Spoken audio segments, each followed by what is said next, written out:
Mother Knows Death presents External Exams with Nicole and Jemmy.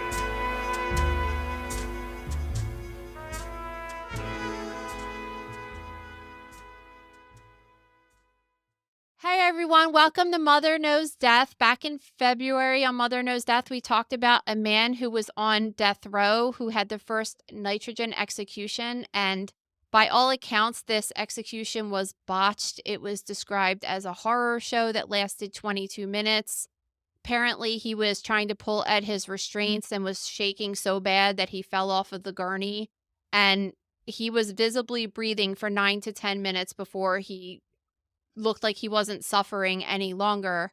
And I got to thinking, as we progress, we're supposed to be making capital punishment more humane and less torturous to people. And I'm not exactly sure that we're achieving that. So today on our external exam, we'll be talking to an expert on medieval torture. We're going to learn about medieval torture and punishment, the brutality of different methods, and why it is clear that we no longer use those methods today. I would like to introduce you to Dr. Larissa Tracy. Hi, Dr. Tracy. Thanks for being here today. Thanks very much for having me. I'm delighted to be here. Dr. Tracy is a professor of medieval literature at Longwood University in Farmville, Virginia, and she has written publications on torture and brutality in medieval literature, decapitation, which is always interesting, castration, even more interesting, wounds and wound repair, medieval and early modern murder, to name a few. And she has appeared in several National Geographic and Discovery Channel documentaries. Her work on medievalisms has been published on Salon.com, Business Insider, Elite Daily, Entertainment Weekly, The Wrap, just to name a few. So you've been all over the place, and we can't wait to find out what is so interesting about your job. So welcome. And I think the first question I'm going to ask you is just how does one get interested in medieval literature? I started very young with an interest in medieval literature. You can blame my parents. From the time I was a child, they read books on fantasy and they encouraged us to read a lot of fairy tales, books like The Princess and the Goblin. I read Lord of the Rings. I read The Lion, the Witch, and the Wardrobe. So that interested me in medieval literature. And then I worked in Shakespeare and I went and did an undergraduate degree at Florida State in literature specifically. My medieval lit professors were fantastic. And I found out that there's this whole world of medieval literature that is just complex and interesting and all kinds of things going on. So I developed a degree in that and I went to Ireland as a foreign student my last year of undergrad. And I stayed to do a master's and PhD. And I was working on female saints' lives. And that's how I got into torture. I love that. I love hearing when people are in school and they have these teachers that just kind of blow their mind, and it changes the direction a little bit of how you're going because they introduce you to these worlds that you didn't even know existed. Especially when we went to college, there was no internet to just Google search and look up things like that. So that's really cool that you were able to do that. So I before we get started with that, like, what when you went to Ireland, how was it living in Ireland? It's I as an loved it. American, just going over there, it's really cool. But like a lot of Americans, my family is of Irish extraction is probably the best way to put it. My last name's Tracy, so my dad's family has a serious Irish side to it. So I had all kinds of romantic notions when I went over there, and Ireland's very different than a lot of Americans think. But it's better because I was there in the 90s. I left the US in 1995 and I arrived kind of wet behind the ears. I was 21. And so it was a culture shock. But it was a fascinating time to be in Ireland. It was the time when the troubles were just ending. The Good Friday Agreement was signed while I was there. And having that American view, I learned very quickly that we were wrong, that we were inaccurate. And it was more interesting to me to find out the reality of this very European city in Dublin and a country that's really integrated into Europe, into the fabric of Europe, and isn't like the stereotype that we see of St. Patrick's Day every year. In fact, if you go to Ireland on St. Patrick's Day, you may not actually meet Irish people. You will meet Americans. That yeah, exactly. It's just like it's almost a stereotype, right? Oh, it is. So when you were a child, you used to read all these books, so you heard of certain kinds of torture and maybe did had some kind of perception of it. Once you actually learned about the reality from all of your professors and everything, did it change your initial perception on ancient torture and medieval torture? Yes. In fact, one of the things that I do the first day of class is I ask my students when they hear the word medieval, what do they think? And they often say torture, violence, brutality. And I tell them that's a misconception. And one of the things I learned in my research is that so much of what we think about the Middle Ages is inaccurate. And a lot of the way that popular culture presents the Middle Ages, for example, Game of Thrones, it's a medievalism and it's not reality. And a lot of the torture and brutality that shows up in films and media is based on a modern misconception. When I was 16, I read the book The Name of the Rose by Umberto Eco because my father said I'd hate it. In fact, my father said I wouldn't understand it. My dad, who was a very educated man, he was a naval aviator, he read the book and he said, I didn't understand it.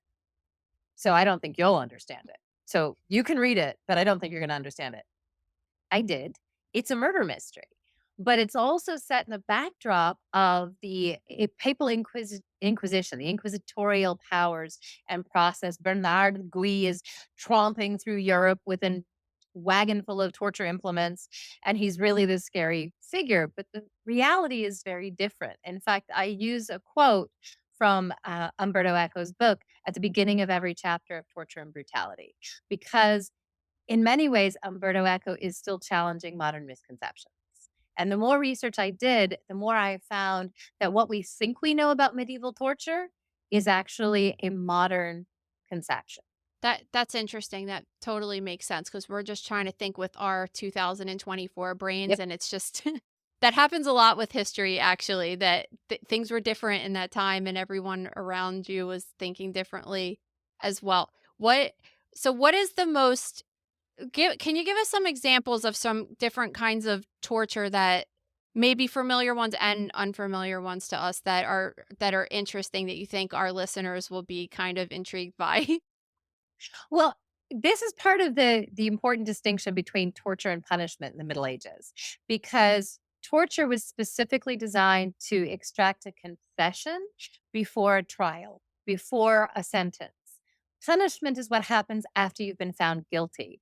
So a lot of the instruments of torture that come down to us in like torture museums aren't actually torture. They weren't ever used for torture. They were used for punishment. And in a lot of cases, a lot of what you see is never existed, or it exists only in a museum, or it exists after the medieval period and the early modern period. They're more early modern than they are medieval. So I think one of the most fascinating mythologies to me is the Iron Maiden, because that was never used the way that we think it was. And the other one is the Pair of Anguish. People love that one because the Pair of Anguish looks like something that would be horrific. All right, tell us about the Iron Maiden then. What do we perceive it to be and what is it actually? The Iron Maiden is kind of a central piece of like every torture museum ever. It is this iron form. It's like a big, huge box that is in the shape of a woman. And the idea is the front opens as doors, and inside the doors are spikes. Or they're spikes that are mechanized and they're retractable and you can pull them back, or you can let them loose so that the person inside will be impaled with hundreds of nasty spikes, and they'll either be impaled so deeply that they'll die straight away, or they'll exsanguinate from basically death of a thousand cuts. And it's often figured as the maiden opening her arms and embracing the criminal or the person being interrogated, and almost not crushing, but enclosing them, and then the spikes will do the rest of the nasty work. But they didn't exist. Interesting. So that's just like it's just kind of a myth. And the name of It a is. cool band or something. Exactly. Well, and the Iron Maidens that did exist wouldn't have had spikes. They were like individual containment units. There were Iron Maidens, and there are a couple of late medieval examples from the 15th century. And what they were is they somebody would be enclosed as a form of containment for a few hours. It would be like a solitary detention cell for a few hours, and then they'd be released. And it was a form of punishment, not torture, because they weren't trying to get you to confess to anything at that point. You'd already confessed or you'd already been judged guilty. So your punishment was a sentence of 3 or 4 hours locked in this thing, which is pretty Is true. horrific, Yes, exactly. pretty dramatic, but you'd be let out. And sometimes it was done publicly with the idea of humiliation and shame. It's like a pillory where you put your head in and your hands and you stand in the square and people lob things at you. That's humiliation. That is a punishment designed to humiliate you. It also ruins your reputation. And if you ruin your reputation, then your legal standing is also affected. And that affects any other cases against you in the future. So the Iron Maiden really wasn't designed to hurt you. It was, I mean, psychologically, sure, but not physically. Were there any forms of torture that were designed to physically hurt someone, and what are they, and how horrific were they, and are they still used today in some other countries perhaps? Yes, absolutely. One of the things about medieval torture is that the discussion about applying it starts late in the 12th century. And it's not until the Fourth Lateran Council in 1215 when torture actually gets approved by the church as an interrogation method. So before 1215, a king could order torture to elicit a confession, but he risked displeasure and unpopularity if he did. So when the church sanctions it in 1215 and priests are now allowed to use torture, they still had a prohibition against drawing blood. They weren't allowed to torture anybody in a way that would draw blood. So they had to devise torture methods that didn't make you bleed. One of the most commons was the strappado. The strappado was they would tie your hands behind your back and they would pull you up on a rope and suspend you. And it would twist your shoulders and dislocate your shoulders. You'd be suspended from a height that was enough to take you off the floor. Another way was the rack. The rack is actually a very medieval and it was very popular, but it's not the complicated frame with all the winches and the wheels that we see in a lot of either modern torture museums. It was really simplistic until about the 14th to 15th century. The really sophisticated ones show up in the 16th century. So those racks, the basic rack would have been three poles together, a rope thrown over it, and the person would be tied like this and suspended, and weights would be attached to their feet. And the rope would be pulled so that they are suspended and pulled up, and they'd be left there hanging by their wrists until they confessed. Now, that whole point was to dislocate. It doesn't draw blood. And you could erect one anywhere. You don't need a torture chamber. You don't need somebody specifically hired to torture people. You just need a space where you can put up your frame, a rope, and somebody to pull.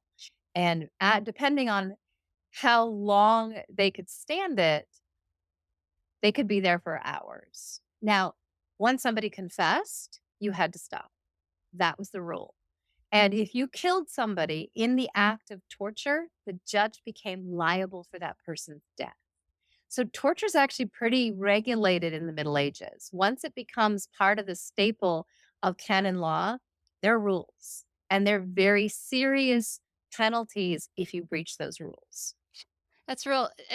It's crazy because they're doing this terrible thing to a person, but as long as they stay within these parameters, then they're fine. It's just kind of it reminds me. So I wrote about a case in the grocery room a couple weeks ago called phalangia. Is that how you say it? Mhm. And so that was I came across this autopsy case from the Middle East, a more recent autopsy case where the person's feet looked very bruised on the bottom of their feet, and the point of this autopsy was to show that they dissected out the feet to show that they were true bruises underneath, like severe hemorrhaging underneath of the skin, and And not just lividity, yeah, right? yeah, exactly. So when I didn't really know about it and I read about it and saw that they still do it to this day in certain cultures, especially in the Middle East, but it's a form of torture where they try to get information out of someone and they tie up their feet together and they slap them with like a bamboo a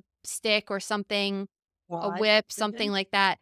And at first, it's hard for me to imagine that would be painful just because I've never had it done to me.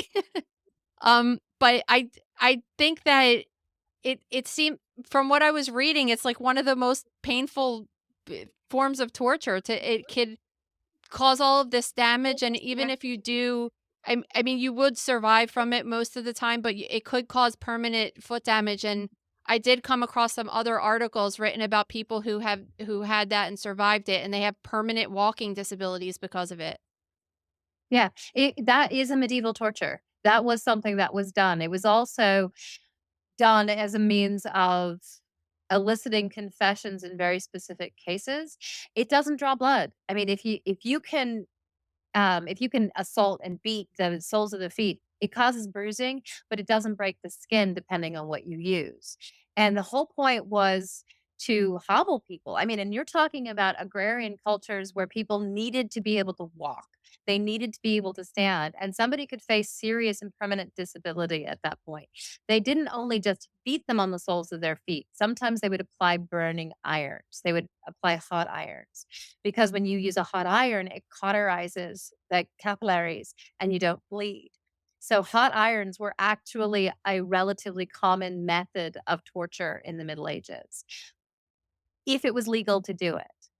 Torture is illegal in England throughout the Middle Ages. So, the papal inquisitors who wanted to interrogate the English Knights Templar who were rounded up in 1307, they couldn't because they could ask questions, but they couldn't apply torture because it was illegal in England. And they got so frustrated that there are actually letters back to the Pope asking, please, can we move these prisoners to France where we can torture them? Because we're not getting any kind of confessions. And the answer was no. And the English king, Edward II, finally allowed torture to be applied, but only if it didn't cause harm and didn't hurt them. And at that point, it was ineffective. And so the English Templars never confessed to anything, which means they were never executed. Mind you, allegedly, Edward II is murdered by being sodomized with a hot poker in 1327. That's that sounds really lovely. Well, that is Yes. something I was gonna ask you. Have in your research, have you found that those torture methods are actually I mean, not that they're right, but they were pretty effective as far as getting people to confess? No. In fact, that's why they stopped using it. Torture actually falls out of use later in the 17th century because after the Reformation in 1517, torture is being applied far more. So the famous scene in Pulp Fiction when Ving Rhames says, I'm going to get medieval on your ass, he really should have said, I'm going to get early modern on your ass. Because it doesn't roll off the tongue though. Because most of the torture methods that we think about come in after the Reformation when people are being interrogated as heretics. And the 16th century is far more brutal than the Middle Ages. The 16th century use of torture is horrific. So much so that Michel de Montaigne in 1580 says, can we really condemn South American cannibals for eating the dead when we have people ripped alive and torn by dogs and racks and flames and their fellow Christians? I mean, there was this horrific response at the time, but they found that it didn't work because people would confess to anything to avoid torture. Or if they were faithful and steadfast enough, they wouldn't confess at all. And ultimately, you would end up killing them because they just wouldn't stop. And that becomes a much bigger problem. The first instance of torture in America is actually the Salem witch trials in 1692. That's the first recorded episode of torture when Giles Corey is pressed to death. They are trying to get him to confess to witchcraft, and he won't. because his wife has already confessed and been judged. And if he confesses, his children will lose all their property and all of their land. It'll go to the authorities. So he refuses to confess, and they keep piling more rocks on top of the board, on top of him, and they kill him. And it serves no purpose. Yeah, I would and that's gonna bring me to my next question of more modern well, you're saying so much, I don't even know where to start. The the people that get ripped apart by dogs, is that a torture thing, or that's a punishment? That's a punishment. And what he's referring to is actually the St. Bartholomew's Day massacre of 1572, when the Catholic King Charles IX orders the slaughter of all the Protestants in Paris who came for the wedding of his sister Margot and Henri, the Prince of Navarre. And he just Charles the Ninth was a piece of work, and his mother, Catherine de' Medici, was an even worse piece of work. And he orders the Protestants slaughtered, and 3,000 Protestants are slaughtered in the streets of Paris over the course of about a week in August of 1572. And the Catholics who did it, they sick dogs on them. They sick dogs on them, they stabbed them, they used knives, they used whatever they could. And they were happy to rip their fellow Christians apart just because. Yeah, I mean, that's like a typical I feel like you hear these things about religion, and that's why I'm always so skeptical to really join one because I feel like there's a lot of history there that There you is. like, just think about I always think about this, like, in 200 years from now, what are we gonna be thinking about certain things we do? Well, that's one of my questions actually. In the gross room, we were talking about circumcision a lot, especially as it relates to, like, religious rituals. Are there other are there other things that you've come across that are done in the name of health or religion? Because a lot of people think, including myself, that if I had a son, I would never get them circumcised. I think that it's torture. I think that it's just barbaric at this point. But people have their own opinion on that. But do you have any examples of things like that were done in the name of religion that besides the one you just said that Right? Well, yeah, circumcision was a very specifically Jewish practice in the Middle Ages. In fact, it's one of the things that is used to then levy violence against Jewish communities. It's one of the excuses for pogroms for wiping out Jewish people is the practice of circumcision. The Jewish authorities, the Jewish religious leaders have very different views about blood taboos than Christians do. And of course, circumcision was one of them. But as far as religious rituals, you have self-flagellants, Christians who would beat themselves as an act of penance, and they would to draw blood, and they would if you've seen Monty Python and you've seen the guys whacking themselves in the head, that is actually a parody of the penitentiagitate, the ones who were penitent and would beat themselves as an act of penance. You also have saints who, of course, they're subjected supposedly to horrific forms of torture. And female saints, if they could withstand that torture, that made them holier. The whole point of a female saint, if they're a virgin martyr, is you torture them, they're healed, torture them, heal, torture, healed, and then they're finally executed, usually by beheading. It's kind of like Highlander. You have to cut off their head. The male saints are often executed in nasty ways. So you have the division between torture for confession and punishment where they're executed. Things like St. Bartholomew was supposedly flayed alive. And that is something that really wasn't ever actually done, but it makes a good story. There's almost no what evidence. is flayed alive? I would like to know that. Is there Skin removal. descriptions of what they would say that looked like? Oh, yes, there's skin removal. It would be, removing the skin of a person while they're still alive. Oh my So god. you skin an animal, you flay a human being, and that is removing the skin either starting at the fingertips and working your way up, or you work your way down. And there's only one historical instance where they claim to have saved the skin of the person who was flayed. It's from Venice in the 15th century, And supposedly, this Venetian commander was flayed by the Turkish army, and his skin was stuffed and then kind of carried around as effigy. St. Bartholomew shows up a lot. You can always see iconography of him. Sometimes he's carrying what looks like a cloak over his arm. It's not a cloak, it's his skin. And there are other instances where people might be flayed through affliction. So there's one William de Tracy in the South English Legendary, who unfortunately I believe were related to, who murdered Thomas Becket in Canterbury Cathedral in 1170. And the South English Legendary says that until he repented, he was struck with a skin affliction. And so he flayed the skin off of his arms with his nails until he repents. And then he repents, he's healed, and he dies, as you do. I love that you just told that story because I love that anatom I thought it was an anatomic drawing just because I really love all these anatomic drawings, and I know exactly which one you're talking about, and it's so cool Yep. because it's this muscular guy, like, it looks like an anatomy drawing of the musculature, and he's holding his entire skin. It's so cool, I love that, and I didn't know that story, so Yeah, thanks and for sometimes that's how Bartholomew is depicted, or he might actually be wearing clothes and look whole, but still be carrying his skin.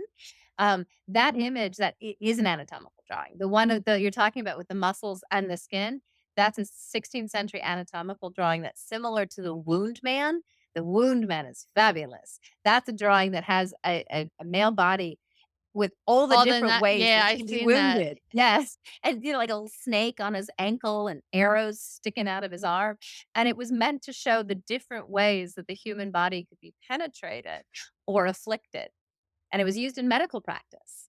I love those are my favorite drawings of all times. I have a lot of books that have them in there, and I just think, like, how cool life was back then.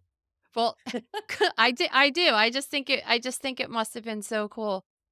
Speaking of religion, Easter is coming up this weekend, and I assume that the crucifixion would be considered a form of torture. Tell us everything about that. I'm so interested in it.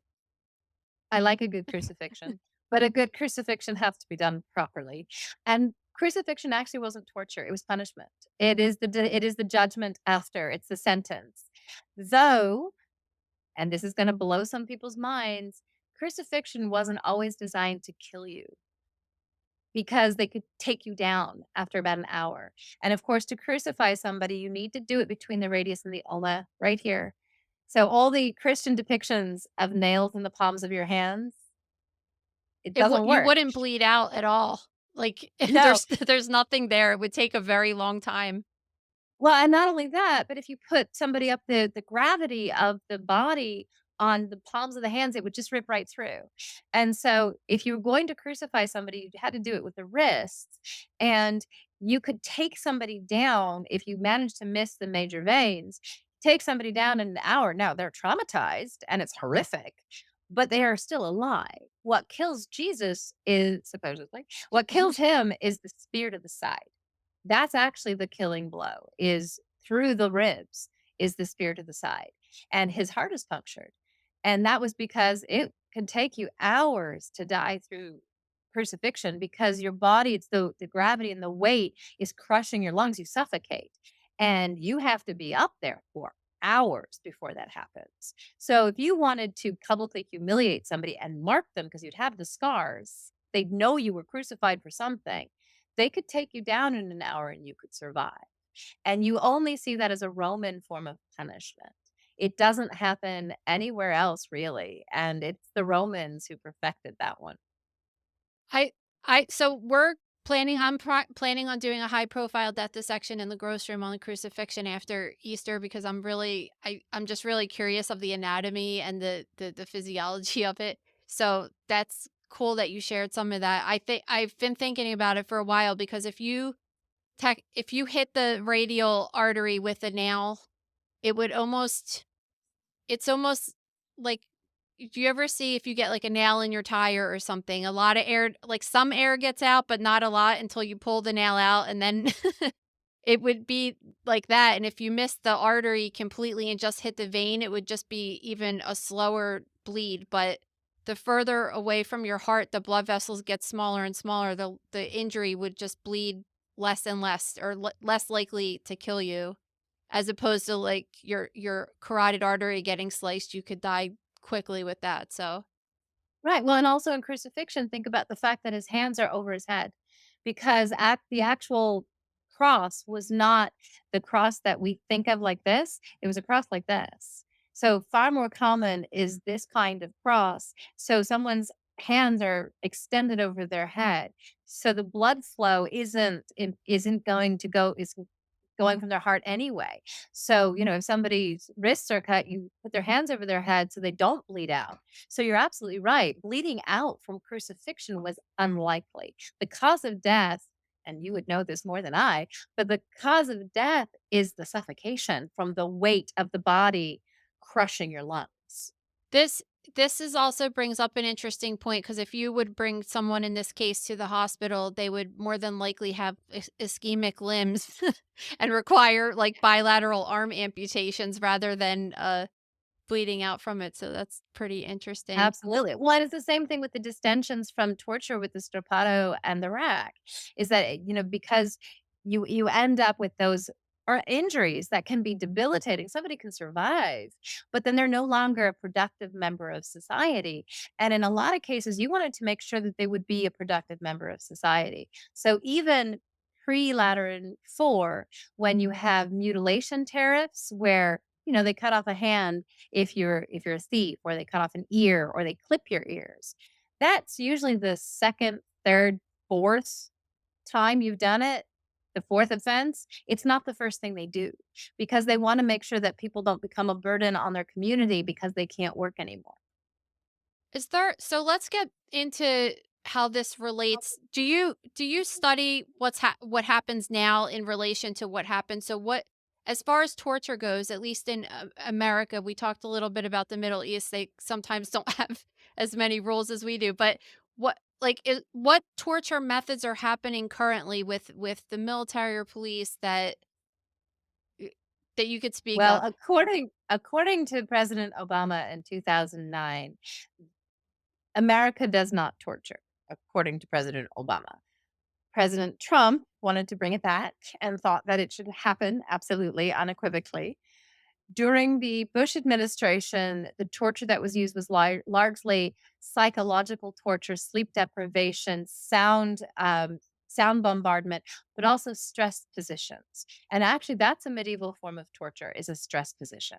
So putting somebody in a hunched up form and binding their hands and their ankles so that they're almost in fetal position and cannot move for hours. In the Middle Ages, that was based on a process called the scavenger's daughter, and it's an implement that was metal bands that would hold their wrists and their ankles together, and they'd be forced into that position for hours. And just imagine if you sit in any position for any length of time, how painful that can become. And that was used quite frequently during the Iraq War and the Afghanistan War. Now, whether or not the US military still engages in torture, Obama said no.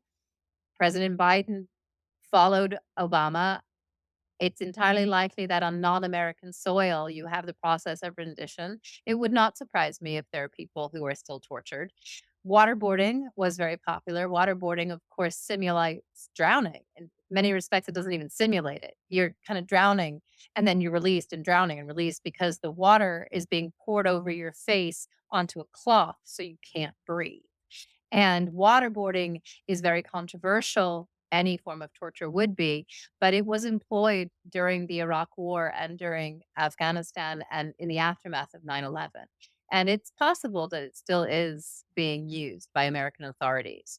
In the Middle East, depending on the country, because not all Muslim countries involve torture. In fact, Islam prohibits it. So does Judaism to a certain extent. So this idea that it's a cultural thing, not a religious thing, when torture is used in those circumstances, in a lot of cases, it's not torture, it's just the punishment. The public beheadings are punishment. And it's because somebody has been judged, usually for minor infractions, and they've been judged guilty, and so they're executed. And the difference, of course, is the capital punishment.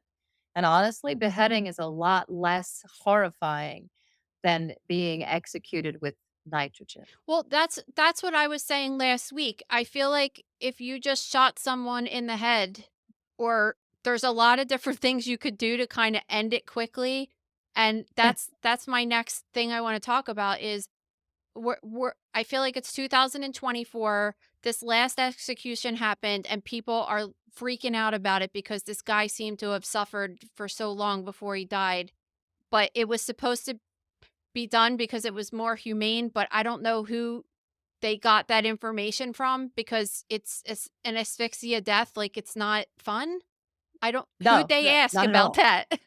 Yeah. Well, and important thing to remember about capital punishment too is that capital punishment in the Middle Ages was rare. It was reserved for the worst crimes. In very much like torture, as you get into the early modern period, execution happens far more frequently. And then in the 17th and 18th century, executions happen for all kinds of minor infractions. And torture is introduced specifically to try to make sure that the person being punished is guilty. They're actually introducing torture to make sure that the person is guilty. And as soon as they figure out that that doesn't always work, they stop using it because they didn't want to execute innocent people. And the methods of execution you have in the Middle Ages, the most horrific is breaking on the wheel. That's pretty awful because somebody was lashed to a wagon wheel and beaten until all of their limbs would be broken and their bodies would just be in pieces and they'd be on public display. That's most common in Germany in the Middle Ages. Hanging is strangulation because before the invention of long drop hanging in 1871, the mode of hanging, which was the most common form of capital punishment, is strangulation. They are lifted up or they are, they're just suspended by the neck and you are hanged by the neck until dead. And that can take 6 to 7 minutes of strangulation. And when they invent the long drop, they were trying to be more humane. In 1871, when they calculate the weight of the body and the distance you have to fall and the length of the rope so that you snap the neck, that's supposed to be more humane. That was the idea. But of course, if you get the length of the rope wrong, well, the person might not actually hang at all and they just hit the ground and they could break their legs or their head will pop off. Because if That's the rope is too short, the head pops off. And that, I imagine, is fairly fast, but pretty horrific. Now, beheading could be humane if your implement is sharp and your headsman is sober and a good shot because this was one of the complaints about the English headsmen and specifically in the late Middle Ages. Again, beheading was reserved for select few. It was the way that noble people who committed treason or other great crimes were executed. And there weren't many of them. It happened very rarely. In England, you would be subjected to the axe. But if your headsman wasn't sober, he might miss. Or his axe might be dull. And then he has to whack at you a few times before it severs the head. And one of the worst cases of this is the Countess of Salisbury, who was executed by Henry VIII, who was getting paranoid about his own legitimacy to the throne. And the Countess of Salisbury was 80 and she refused to kneel and put her head on the block. So the headsman had to chase her around the scaffold and hit her multiple times with the axe till she fell over and he could cut her head off.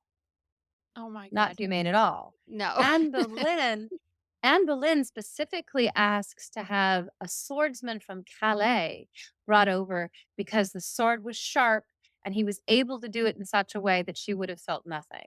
In fact, when they held the head aloft and said, "Behold the head of a traitor," because she was actually convicted of something she did not do. She was convicted of adultery, witchcraft, and treason because Henry needed to get rid of her. The headsman pulls the axe out or the sword from the straw on one side. One swing, he takes her head off. Her head falls. He holds her head up, and her eyes and her mouth open and shut repeatedly for about 15 seconds because it's such a clean cut. So she quite literally probably felt nothing. Now, being hanged, drawn, and quartered, which was the punishment for treason in the later Middle Ages, you are partially hanged. So you're hanged until you're partially strangled, and then they take you down. And then they lay you out and they disembowel you while you are still alive. And then they castrate you. And then they cut off your head. And that was reserved for traitors. That was the worst possible thing that could be done. And the only thing accurate about the movie Braveheart is what they do to William Wallace at the end of that film. And he is hanged, drawn, and quartered. So when you talk about execution, if the goal is to prolong pain, you can do it. You can actually make it as horrific as you want, like hanged, drawn, and quartering. But if the idea is this is punishment that is determined by the state in legal apparatus, there was a desire to make it easy and fast. That doesn't always happen. And things like lethal injection, I mean, the reason they've stopped using it is because that is neither easy nor fast. And somebody could be very well aware of what's happening to them. And there are people who think that's perfectly fine because that then reveals the idea that it's revenge, not justice. But if you want to execute somebody painlessly, the way to do it is a firing squad or even beheading with a sword, something that's quick and something that's effective. The electric chair is horrifying. It is absolutely monstrous to watch somebody or to have somebody electrocuted to death. Who who's on the board of I don't even know. This just got me thinking of I guess there's this whole entire career field of people who are in charge of making these types of decisions. There's probably a whole board of people, but it just it seems it seems crazy to me that a bunch of people thought like, "Hey, you know what? The nitrogen thing is probably the best thing to do." Like Yeah, well, and I've gotta wonder myself because, yeah, I imagine every prison, every state has different laws. So it'd be state by state. You might have a state board of prisons. And then depending on the laws regarding capital punishment, you might then have a board that's responsible for determining, well, how is this state gonna do it?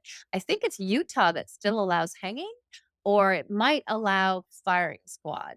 There are a couple places that allow condemned prisoners to actually choose to decide how they wanna die. I just was writing about this week, the Charles Lindbergh baby. I'm just like obsessed with that case right now, and talking about all of these questions are coming up now that the Richard Hopman, who was accused of kidnapping and murdering the baby who received the electric chair, there's all this DNA that still exists and stuff, and the state of New Jersey is very they don't wanna touch it. They don't wanna test it, and the only thing I could think is because they're scared that they may have either put the wrong person to death or there's more to the story that they didn't uncover, and they just wanna kinda leave that alone. Because I mean, sentencing a person to death is very significant, so I guess you really need to make sure. You don't wanna be wrong, and that's I mean, my views on capital punishment, I'm not in favor of it because, yes, there are horrific people in this world, serial killers who do awful, awful things about whose guilt there is no question. I also think that incarcerating them gives us an opportunity to learn from them. I mean, this is why we have profiling. This is why we have, we have forensic psychologists who can find other serial killers because they interviewed serial killers who were alive. And in fact, Ted Bundy provided a massive amount of information that helped the FBI catch the Green River killer. I mean, BTK profiled. All of those serial killers who were caught because they had information from other serial killers before they were either executed or before they died in prison. There are too many people who are executed who are innocent, and you can't take it back. If you execute somebody who's innocent and they're exonerated later, you can't undo it. And I testified in a murder trial when I was 18 for the defense because a friend of mine was accused of a murder that I firmly believe, based on the forensic evidence that exists, that he did not do it. He was on death row for 2 years, and the Florida Supreme Court commuted his sentence to life in prison, and he's still in prison again for a crime I believe he didn't commit. But if he'd been executed, there'd be no way to know. Yeah, and I guess he would also, you just had me think of like some movie Catch Me If You Can, right? And Frank Abagnale.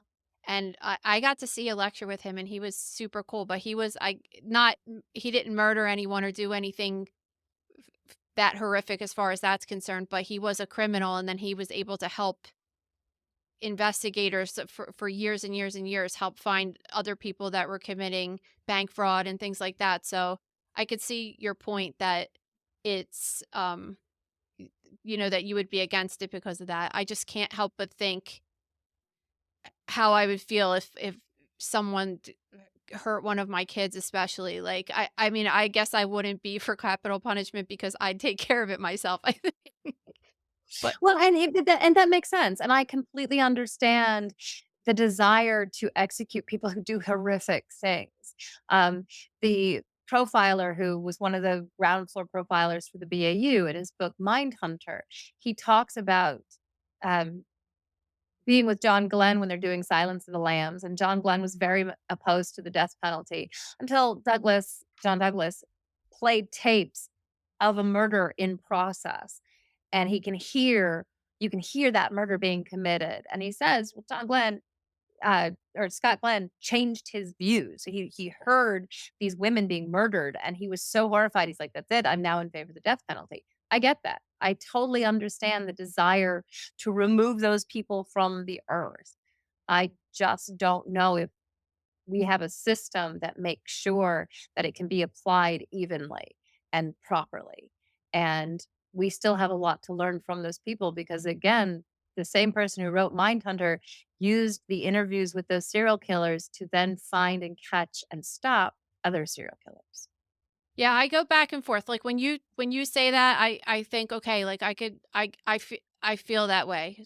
How you should you've convinced me, but then I think about I mean, if it's not my family, I would just be like, whatever. They don't we could learn off them, but I just don't know how I would feel in a real life situation because but And yeah, and that makes complete sense. And that is part of why the death penalty is such a controversial issue in this country and state by state, because unless you've experienced it and, you know, that is not something that we would ever want to wish on anybody to be the victim of something like that. And that kind of horrific murder and torture that happens and happens very frequently in American society. And for some reason, almost exclusively in American society, not 100%. There have been serial killers elsewhere in the world, especially in England. Might want to ask ourselves why the UK and the US seem to have the market. We corner the market on serial killers. yeah, and I guess you're saying with the torture that there was evidence that it's not really doing anything, and I've read studies that the same could be said about I mean, like, think about states that have high death penalty that actually carry them out. They don't have a less murder rate than other states, so I guess it's not really like, if people wanna do it, they're just like, it's impulsive, I'm doing it, I wanna do this, and I'll deal with the consequences later," kinda thing. Most psychopaths and sociopaths who commit serial murder don't care what the consequence is. They don't care about the consequence. It is not the thing that would either deter them or compel them. That's one of the important things to remember about serial murders specifically is that the psychology there, they're not thinking about what might happen to them eventually. They're thinking about what they are going to do and how they're going to do it at that moment to satisfy the need to do it. And in other cases of murder, if it's an impulsive thing, if it's a one-time thing because of anger or rage, is that really I mean, it's horrific to lose a family member, and I know the person who was murdered in that trial I testified in. I knew her, and it was horrible what happened to her. But is it worth executing somebody in revenge for that, especially if it's the wrong person?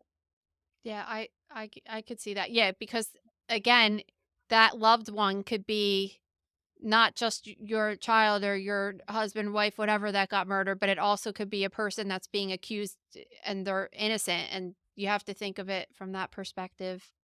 Yeah, and in the Middle Ages, they thought about that. They were actually very concerned about that. They were concerned about making sure that people who were punished were actually guilty. And a lot of people don't think that. They don't realize that in the Middle Ages, it wasn't just, you know, rape, pillage, burn, Vikings. That could be another episode to talk about Vikings and what happened with them. But it wasn't just this brutal society that was constantly ripping people apart and executing them in nasty ways and torturing them. They thought about it. And they were really trying in a lot of cases, though not always. There were abuses, there were corrupt people, just like there are now. But there were people who were really trying to make sure that if somebody was punished, they deserved it. I love all this. Where can people hear more? Because More. I feel like we could hear you talk for hours about this. Where can I know that you have a couple books and we could link them in the episode for you, but where else can people hear more of your just your knowledge? Well, I have recorded a couple podcast episodes with Richard Abels on called "Tis But a Scratch," and I also appear in the History Channel series Dark Marvels and The Unbelievable, hosted by Dan Aykroyd. And generally speaking, my books, Torture and Brutality in Medieval Literature, Medieval and Early Modern Murder, those are all on Amazon. Some of them appear in paperback. If we could get my book on slaying into paperback, we'd have a box set. That'd be so cool. Well, I hope we hear a podcast from just you one day because you're amazing. And thanks so much for being here today. Thank you so much, and if I do have a podcast, I will invite you to be one of my first guests, I Awesome. Thank promise. you. Thank you so much.